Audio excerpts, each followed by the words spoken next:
비상계엄 당일 국회에 투입돼 의원들을 끌어내란 지시를 받았던 육군 수도방위 사령부 1경비단. 이들이 출동한 곳은 국회뿐이 아니었습니다. 1계대대가 한남동 지역에 가서 출동대기 하고 있었다는데 맞습니까? 그 한남동 관저 외곽을 경계보강을 협조받아서 사령관 승인하에 경계보강을 했습니다. 그다음 1계대대는 서대문 일대에 출동대기하고 있었다는데 맞습니까? 그렇습니다.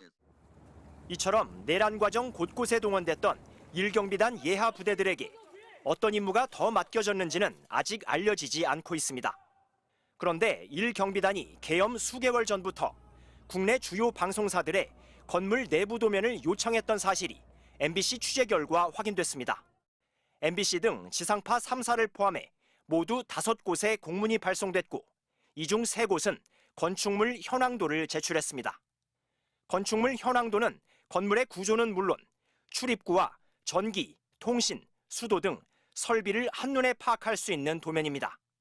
계엄 당시 윤석열 대통령이 MBC 등 일부 언론사들에 대해 단전 단수를 지시했다는 검찰 수사 결과와 무관하지 않아 보입니다.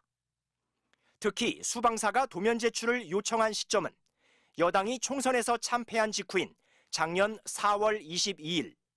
총선 직전 윤 대통령이 삼청동 안가에 군 수뇌부와 국정원장 등을 불러 모아 비상 대권을 운운하며 계엄 의지를 내비쳤던 정황과도 맥이 닿아 있습니다. 수방사는 국가 주요 시설들의 테러 예방 대책을 만드는 차원이었다고 해명했습니다.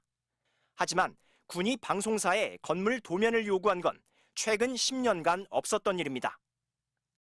방송사 장악 시도가 있었다면 이는 권력 남용을 넘어 헌정 질서를 위협하는 중대한 행위입니다.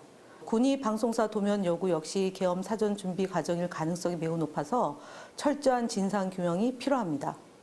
MBC는 방송사들에 대한 테러 위험 징후가 있었는지 등을 추가로 질의했지만 수방사는 답하지 않았습니다. MBC 뉴스 이용주입니다.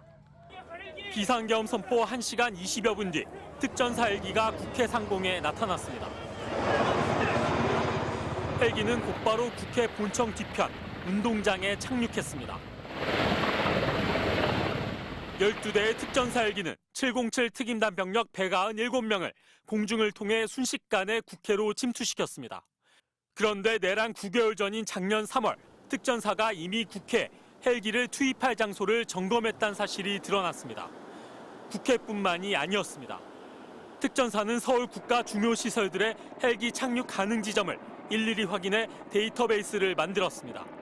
국가 중요 시설엔 국회뿐 아니라 공항, 변전소 같은 시설과 계엄 직후 정부가 단전 단수 조치를 취하려고 했던 MBC 같은 방송사도 포함됩니다. 특전사가 중요 시설의 헬기 착륙 지점을 점검한 것은 처음입니다. 게다가 군에서 쓰는 작전 지도에 헬기 이착륙장이 따로 표기돼 있어 별도의 확인이 불필요한 걸로 알려졌습니다. 역대 서울 지역 내의 주요 포스트에 대해서 헬기 착륙 지점을 확인한 적이 없습니다. 특히나 국회에 대해서는 단 한 번도 조사한 바가 없었고요. 당연히 비상계엄과 연계시켜서 의심을 가질 수밖에 없습니다. 특전사는 유사시 대테러 부대의 반응 시간을 줄이기 위한 것이었다고 해명했습니다. 하지만 서울에서 테러가 발생하면 특전사가 아닌 수방사가 대응하게 돼 있습니다. 게다가 국가 중요시설 현황은 합참에서 관리하고 있기도 합니다. 합참은 당시 특전사가 헬기 이착륙 장소를 점검했던 국가 중요시설의 목록은 비밀이어서 공개할 수 없다고 밝혔습니다. 특전사는 작년 3월부터 교도소들을 직접 현장 방문하는가 하면 국회와 방송사에 대해 내부 설계 도면을 요구하는 등 수상한 움직임을 보였습니다. 이 무렵 윤석열 대통령은 비상대권 말고는 방법이 없다며 내란을 구체화했습니다. 야당의 압승으로 끝난 총선 전부터 윤석열 대통령은 이미 내란을 위한 사전 작업을 시작했다는 의혹이 더욱 뚜렷해진 셈입니다.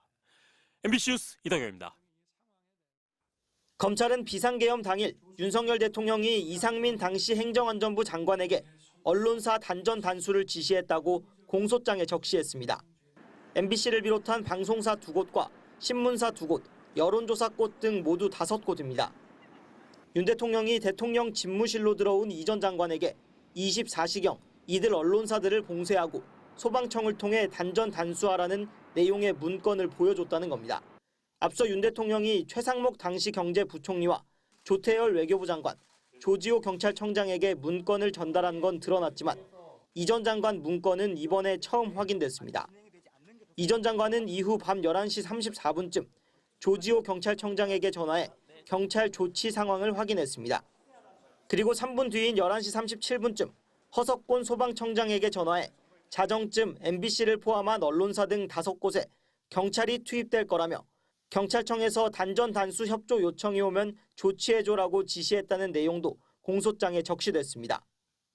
그 언론사에 대한 그 이야기가 있었다. 그 내용이 단전 단수 이 이야기가 그런 뉘앙스가 있었다라고 말씀을 이야기를 했고요. 이후 허 청장은 소방청 차장에게, 차장은 서울 소방재난본부장에게 전화해 포구령과 관련해 경찰청에서 협조 요청이 오면 잘 협력해달라는 취지의 요청을 여러 차례 한 것으로 드러났습니다.